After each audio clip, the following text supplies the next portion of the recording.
What is craps and how do you play it? Craps is a casino game played with 2 dice and a big table. It's a game with a very low house edge, so this is one you're gonna wanna learn and it's worth playing. I'm gonna give you the simplest breakdown, and I guarantee you after watching this video, you'll feel comfortable walking up to a craps table even if it's your first time playing. But first, give me a like and follow for all things Las Vegas. Craps is a game with a lot going on, so much so that it takes 3 dealers just to facilitate the game. Let's start with the basics. First, walking up to the table. It's an unwritten rule that you never enter a craps table with the game already in progress. This is because it stops the game for dealers who have to make change for you, and players who are on a run do not want to stop. So how do you know if there's already a game underway? Well, it's simple. This puck will be set to the on position. Just wait until the puck is in the off position, then walk up to the table and drop your money. Don't hand your money to a dealer. They're not allowed to take anything out of a player's hand. Simply drop your money on the table in front of you along with your player's card, because you always want to be playing rated. Make sure the money's within arm's reach of a dealer and they'll take care of the rest and give you your chips. If you're wondering how much money you should bring to the table in the first place, I'll get to that in a minute. But first, let's talk about the pass line.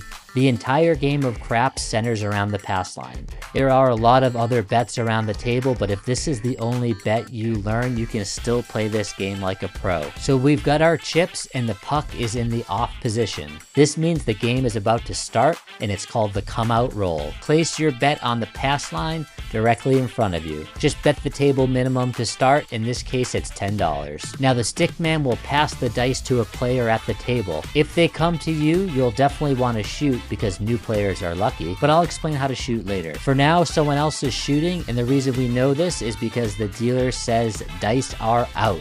Once you hear this phrase, lift your hands up from the table and don't place any more bets. Placing late bets slows down the game and it annoys players. Keep those hands out of reach, because if the dice hit your hand and fall the wrong way, the table is not going to be happy with you. On the come out roll, when the shooter throws the dice, if they throw a 7 or an 11, we win even money on our bet. So we bet $10 and we win $10. Pick up the $10 and leave your original bet there because we're still playing. If the shooter throws a 2, 3, or a 12, we lose that $10 bet and then we start over again. This continues until the shooter throws any other number. Once they throw one of these numbers, that becomes the point. And you'll always know what the point is because the dealer puts the puck on that number. In this case, the point is 4. Craps is a simple game from here on out. All it is at this point is we want the shooter to throw a 4 before they throw a 7. Any other number is inconsequential to us. We just want to see that 4 come up and we'll win, but if a 7 comes up before the 4, we lose. What I'm about to tell you is the most important thing in the game of craps. It's called the odds bet.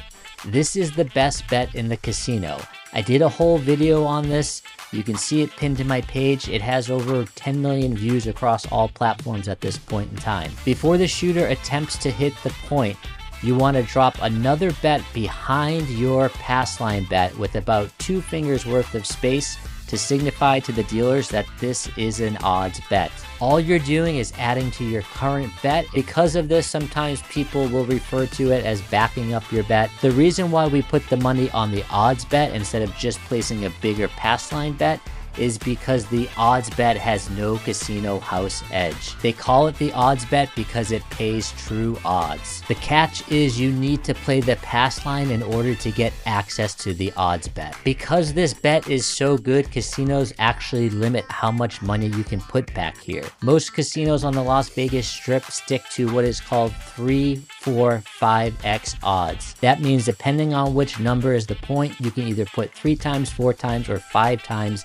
the amount of money as your pass line bet in the odds bet. You don't need to memorize this, just ask the dealer what's the max odds I can put on this bet and they'll tell you. If you don't have the bankroll for max odds, at least put 1x behind your pass line bet. Look at how the house edge goes down as you add to your odds bet. Up until the pandemic, the Cromwell on the Las Vegas Strip used to have 100x odds. Now that was a great game. So in the example here, I'm going to max out the odds bet, which in this case is 3 times my pass line bet, which is $10, so I can put an additional $30 as an odds bet.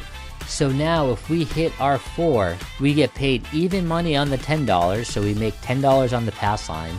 But then we get paid 2 to 1 on the odds bet, which is another $60 because it's 30 times 2, making it a grand total of $70 profit. So once the shooter hits the 4, we start the game all over again. The puck goes in the off position, it's a come out roll again, and everything resets. If they threw the 7, we lose, the game starts over again, and it's another come out roll with a new shooter. So how much money should you bring to the table if you want to play craps? A general rule of thumb is that you want enough money to cover 10 to 20 rolls. On a $10 table at the low end of the spectrum, if you're only playing 1x odds, you're going to want somewhere around $200 to $400. If you're playing max odds, you're going to want more like $500 to $1,000. Now you might be surprised to hear these numbers because if you walk up to a craps table, you'll see people playing with much less money. So while it might be appealing to play with a lower bankroll, unfortunately they're playing statistically a worse game because they're playing in a way that gives the house a much bigger edge. If you're curious about the don't pass bar, it's essentially the opposite of the pass line. A lot of times people refer to it as betting with the house or betting from the dark side. Basically means you want the shooter to throw a 7 before the 4 instead of vice versa. Just stay away from the don't pass bar if you're a new player, it's bad vibes anyway. Like and follow for part 2 where I'll cover how to throw the dice, the come bet, the field bet, and the place bet. I love you guys and stay boss.